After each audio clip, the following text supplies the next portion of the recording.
Di hari spesial TNI hari ini, mantan Menteri Pertahanan Purnomo Yuskiantoro menyoroti pengembangan sumber daya manusia maupun teknologi yang penting untuk mendukung kinerja TNI. Purnomo juga menekankan bahwa hingga saat ini aturan mengenai bisnis TNI belum ada perubahan. Ada dua, satu kemampuan teknologi dan dua adalah kemampuan sumber daya manusianya.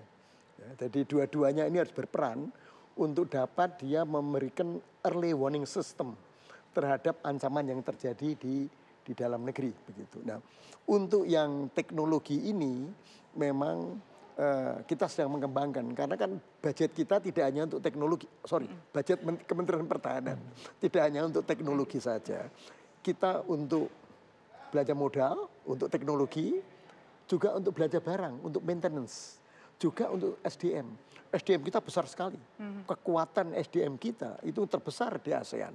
Dan itu memerlukan ya, pembiayaan juga.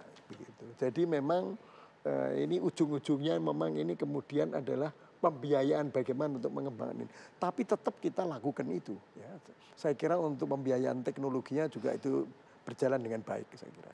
Pak Purnomo, kita tahu bahwa presiden terpilih yang juga saat ini masih menjadi Menteri Pertahanan memiliki latar belakang militer.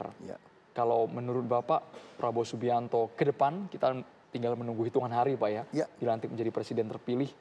Apa yang harus betul-betul dipersiapkan agar di momentum HUT TNI ini makin kokoh Pak TNI kita Pak? Ya, jadi tentu beliau akan menjadi pimpinan nasional. Tentu dalam perjalanannya nanti kan lingkupnya mesti lebih luas lagi, tidak hanya khusus untuk pertahanan.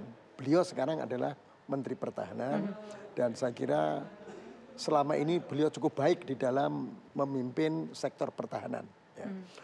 Saya sendiri senang sekali melihat perkembangan Kementerian Pertahanan yang sekarang ini dan sektor pertahanannya, ya, karena cukup baik. Dan nanti tentu harus lebih luas lagi.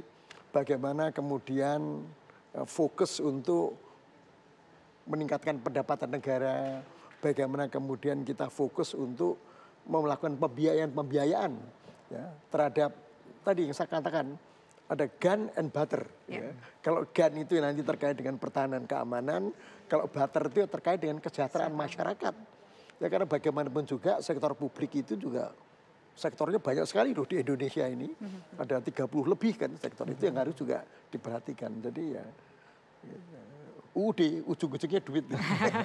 Jangan sampai jadi batu sandungan juga ya saya. Betul, karena anggaran ini memang ujung-ujungnya adalah hal yang sangat dibutuhkan. Mau berkembang tentu kita membutuhkan anggaran. Persis, betul. Ya, selain itu Pak, selain masalah soal anggaran yang memang mungkin sekarang berusaha untuk dicukupi karena kuenya juga harus bagi-bagi begitu Pak ya untuk beberapa pos. Ini juga cukup menarik adalah soal revisi Undang-Undang TNI Polri yang menuai sorotan publik. Di sini saya mencatat ada soal kesempatan luas melakukan kerja intelijen, kemudian penyadapan di situ, pembatasan internet, ada juga soal rencana usia dari TNI dan Polri yang diperpanjang, kemudian juga ada soal bahwa wacana TNI diperbolehkan memiliki bisnis. Bagaimana Bapak menilai soal kontroversi ini?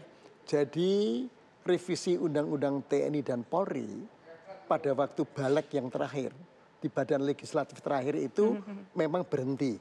Kemudian nanti akan diserahkan kepada DPR yang akan datang.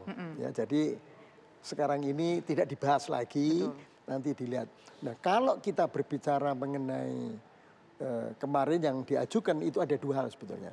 Hak TNI ya, untuk dapat ditempatkan di sektor-sektor sipil. Kedua adalah mengenai usia perpanjangan TNI. Ya. Itu pun kemudian karena RU ini tidak dibahas, ya kita pengen nantinya supaya itu nanti kita lihat kepada DPR yang akan datang.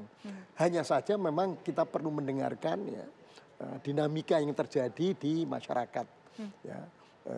Yang bisnis TNI sebetulnya dulu waktu kita menyelesaikan Undang-Undang nomor 3 tahun 2002 mengenai Undang-Undang Pertahanan Negara yang kemudian dijabarkan lagi menjadi Undang-Undang TNI, Undang-Undang nomor 34 tahun 2004 itu sudah clear bahwa secara institusional bisnis TNI itu ditiadakan. Jadi ada 4 waktu itu. 1 itu penghapusan fraksi ABRI, faksi TNI. Kemudian 2 itu masalah pemisahan Polri dan TNI. Terus ketiga masalah penarian dari sektor-sektor sipil waktu itu difungsi. Keempat mengenai bisnis TNI waktu itu sudah selesai. Dan statusnya masih sekarang seperti itu. Belum ada undang-undang yang baru. Nah, kalau ada undang baru tentu menunggu nanti waktu DPR yang akan datang.